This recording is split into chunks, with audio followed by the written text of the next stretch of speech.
right, I thought I'd bring y'all along with this little adventure that I'm gonna try.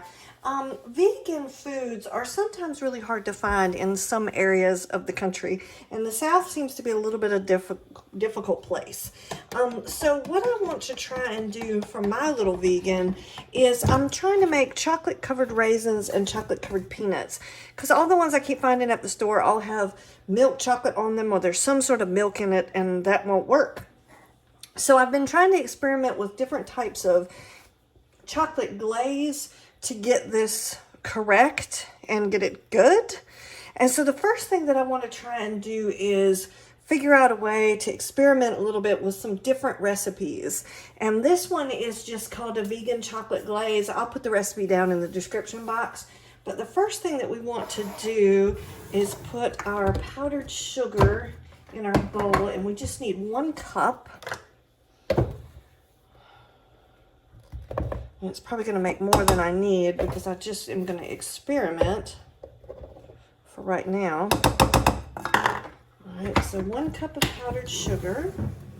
And then we need 3 tablespoons of just regular cocoa powder. I don't buy the fancy stuff. You can if you want to, but I don't. All right, so we need 3 tablespoons. 2 and 3.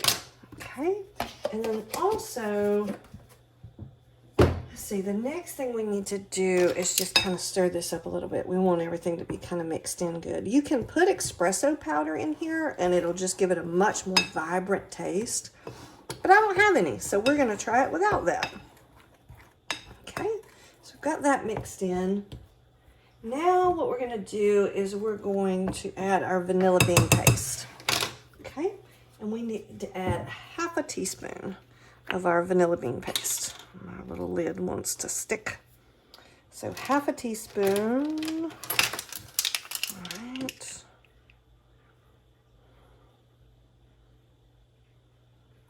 There we go. Okay. And then the next thing we're going to do is we're going to slowly start adding our milk. And one of the things I'm going to try with this recipe is using coconut milk. Just some plain old coconut milk. And what I've basically done is I took it out of the can because it was all thick. And so I put it in a big cup and then just mixed it in so everything was all mixed in together. All right, and so we're going to start off with 2 to 3 tablespoons. We want to start off slowly because we don't want to get it too runny. We want it just runny enough. How about that? You got to figure out what's just runny enough. Okay. I'm thinking it's pretty safe to say that is not going to be enough. And I'm just using a whisk just to kind of get it all incorporated together. You can use a mixer if you want to. The recipe suggested a whisk, so I thought I would try a whisk. All right, that is definitely not enough. I'm trying to break up some of those clumps of everything. So let's see, we're going to put in 2 more tablespoons. And I would definitely recommend when you're doing this, keep a tally card off to the side of what you're putting in, because that might help you for next time. But I will do just about anything to make my little vegan happy. All right, so you see that's still way too thick. I don't know if y'all can see that. That's just too thick. So we're getting there. But obviously, if I try to put my peanuts and my raisins in there, all they're going to do is just gum up and stick together. All right, so let's try just 1 more tablespoon of the coconut milk and see what that does.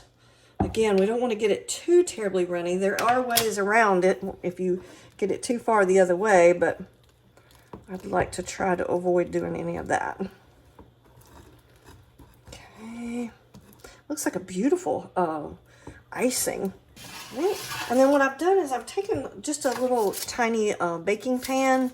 These are great in the toaster oven, so that's why I use them. And put aluminum foil on it because obviously I do not want this sticking to this pan. It'll be a nightmare to get it off. So what I'm going to do is sprinkle some peanuts on one end. And then I'm going to sprinkle some raisins on the other, because again, this is, get them loosened up a little bit.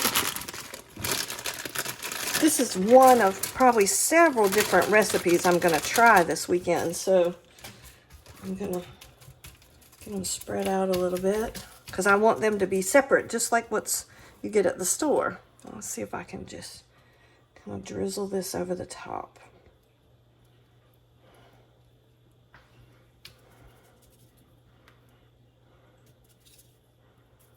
Yep. Again, no expert. This is all just playing around, seeing what I can come up with. Now what we're going to do is I'm going to take this whole little tray and I'm going to stick it in the freezer and let everything harden up real good. So I wanted to show you some of the other things that you could use to make chocolate covered peanuts. You can do chocolate covered raisins. I've got some pistachios here. I've got some cranberries I'm going to try. I mean, who doesn't like chocolate covered whatever? So we're going to try that. But this next method we're going to try is in the microwave. They do have another one I want to try is on a double broiler, but this time we're going to try using it in the microwave. So one of the things that I wanted to show you too was the recipe that I'm going to be using just has equal parts of chocolate versus nuts.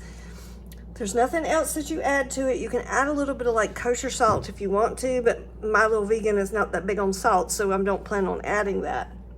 But it's literally just whatever measurement you use for the chocolate, you want to use the same measurement for your nuts. So like for instance, on this recipe, I'm doing 1 cup, and yes, that's what 1 cup of little mini chocolate chips. And let me show you that too. So you can get this Simply Delicious, and it's a Nestle brand. Of course, it talks about food allergies. The great thing is it has the certified vegan label logo right there for you. So what we're gonna do is we're gonna put our 1 cup of chocolate. And again, you can do it in bigger batches if you want to, but since I'm kind of experimenting right now, I'm doing it in smaller batches. So we're gonna do 1 cup of vegan chocolate. Heat this up in the microwave. And what I would recommend is doing it in small increments, like maybe 15 seconds, 30 seconds, and keep stirring until it's all the way melted.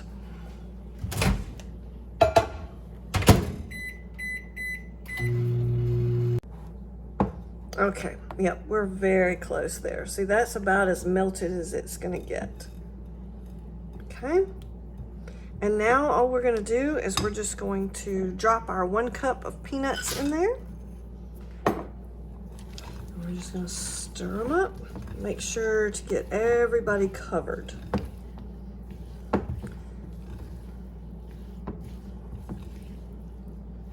And your chocolate is going to start hardening the minute it starts cooling off. So you want to kind of work with it quickly. Okay. All right. And now we're just going to take one of our little pans with our parchment paper, because you do not want to try and get this off of one of your little pans. I would think that would be kind of nightmarish. All right. We're just going to dump this onto one of our little pans, and then we want to spread it out as much as possible. The more it's spread out, the easier it's going to be to break apart once it hardens. All right. Okay, so now we're going to stick this in the freezer, and I'm going to leave it there for at least 30 minutes, and then I'm going to bring you back and show you what it looks like. All right, so this time around, we're gonna try and do some white chocolate. And yes, you can use white chocolate bits. They have those in the vegan kind as well. And I'm gonna do, again, what do I say? My channel should have been named The Messy Cook. All right, so like I said, we're gonna do about a cup. I'm gonna need a little bit more. A cup of white chocolate.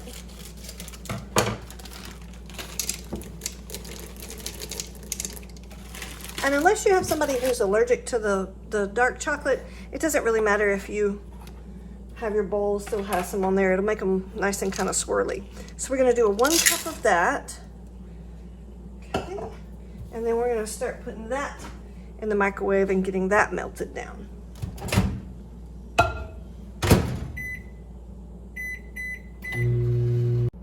Okay, so it does look a little bit tan because of the regular dark chocolate and the white chocolate mixing together, but we've got that all mixed in. All right, this time what we're going to do is we're going to put a half a tablespoon of coconut milk. So I'm just going to put a little bit of that in there just to see if we can get our chocolate just a little bit smoother.